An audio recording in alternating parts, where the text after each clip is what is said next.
Hi, thanks for tuning in to this episode of Buzz. I'm your host, Brad, sitting here in our hotel room in beautiful Salt Lake City, looking out the window, seeing the mountains, a little bit of rain or snow, whatever that is, and the convention center right across the street. We were here for a few days for the Utah Dental Association annual convention.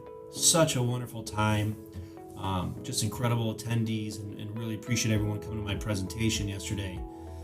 It was long. It was 3 hours in the morning and then continued for 2 hours after that in the afternoon, but it was so much fun. And we're just chilling today, enjoying the city, but I wanted to do a pod based on yesterday's talk because what makes a presentation in my mind is the engagement and interaction with attendees, and the questions that came out yesterday were tremendous. So interesting because every practice is different for their digital footprint, right? And everyone has different needs and wants and current digital footprints. So the interaction is my favorite part because I don't like to just be focused on the slides. A big part of my presentations is interactive. So there's Q&A back and forth. We look at people's digital footprint in real time so everyone can look on the screen and see it. It's a real fun exercise. But the biggest takeaway from that whole interactive portion of the presentation was that you're already sitting on content gold, right? So for instance, we would pull up someone's website and look, and there'd be like the one header image on the website, and it'd be pictures of like the Utah mountains or nature or something. Now that's beautiful, but it's a stock photo that people in Utah see every day. That's not going to wow them, and it has nothing to do with dentistry. But as we dug deeper, maybe looking at their Instagram or their Google images, or just looking at all the other social media platforms, we would discover they're already sitting on great content that not only would replace that stock image, but really be powerful for stock imagery. And that happened consistently. And I'm seeing that a lot also with offices that we talk to. Sometimes you don't need to hire someone to come out and capture fresh content. You're already sitting on content gold, whether it's already online and has been published somewhere. It could be other places on your website. Like one website we looked at yesterday, they had amazing images, but on the office, like visit our office page, kind of buried at the bottom, and they had at least 5 of them that could be used on the homepage header.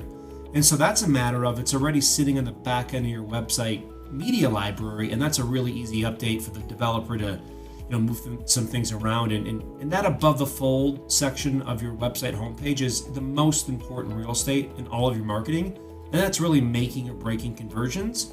So if you're already sitting on content gold and it's already on your website, that's even more opportunity to repurpose that in creative ways. So I want to encourage everyone listening to kind of look through your content and what are you sitting on? Is it on your phone? Is it on a hard drive? Maybe you haven't used it yet. And it's not always about we need new fresh content, even though that's cool. You might be sitting on stuff already that is content gold. This episode of Buzz is sponsored by Waymark. Make dental video ads in minutes. It's easy. Choose a template, instantly edit. Download and share in minutes. It's easy to make your own commercial with Waymark. To start your first month for free, please visit waymark.com/dental.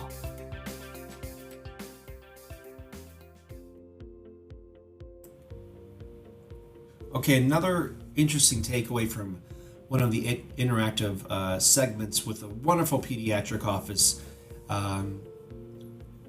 They recently did this beautiful 5-minute video that tour the practice and the doctors touring around the office and showing the operatories. It's awesome, really, really nice, broadcast quality stuff, right? But the images on the website, especially the header page, there really weren't any that were really focused on conversion rate optimization, right? Where the eye lines are looking toward your call to action button.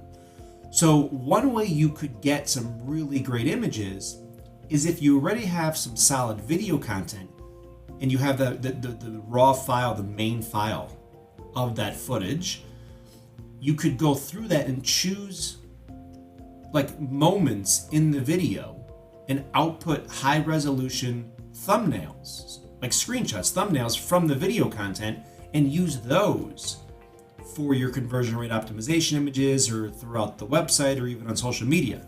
Now, ideally, you're going to want to shoot these clean with a photographer to get really crisp images and kind of stage them, but you might not have to do that. If you have some great video content, you could scrape some really, really nice strategic imagery from those, as long as you have an editor who understands how to extract the highest resolution, very crisp, beautiful images.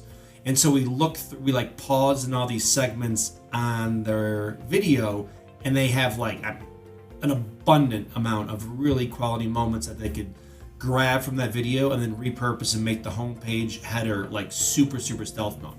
So anyone out there who's like really needs a lot more quality images, but you have video content already, go through that with your editor or whoever filmed that stuff and see if they could basically output really, really quality strategic images, because that's a nice way to kind of repurpose content you're already sitting on that you could use moving forward.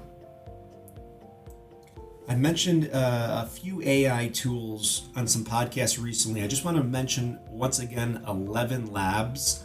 If you're looking for some voiceover help, or you want to clone your own voice because you don't feel like recording a lot of stuff on your own, 11 Labs is really, really awesome.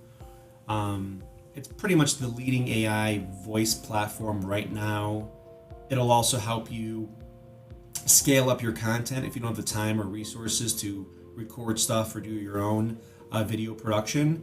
And really, really thinking this platform is just stealth mode. We're using that quite a bit now, along with some other AI tools. But I recommend anyone looking to produce more video content but don't have the time to really kind of deal with it, look into 11 Labs and have some fun with it. These AI tools are so exciting, and I feel like every day that people are launching really interesting platforms for AI. And there's going to be some that miss, obviously, and some that are epic. But this 11 Labs one is for sure sticking around, and it's really cool. So you should check it out. Alrighty, thanks for tuning in. Also, I wanted to just thank you again to all the attendees coming to the presentation here in Utah. Big thanks to Dottie and everyone from the Utah Dental Association for having us come in. Really an honor and a pleasure. For anyone that doesn't have Best Dental Marketing yet, the book, oh my gosh, really cool moment. Someone came to my presentation yesterday, and she was walking up to me between breaks, and she had the book. She had the Best Dental Marketing book. And I looked at her, I said, that's so cool. How'd you get the book already? I was going to give some out later on at the end of the presentation. And she said, I bought it on Amazon a few months ago. I don't even know you were speaking here, and here we are. And it was a really cool moment and really meant a lot. So it was pretty funny that she bought the book, and I said, how you liking it? She loves it, taking notes, really cool. So shameless plug once again, if you're looking for a good read on dental marketing, grab a copy of Best Dental Marketing. All right, everyone, thanks for tuning in. If you implement some of these suggestions, you'll without question be a Wizard of Buzz.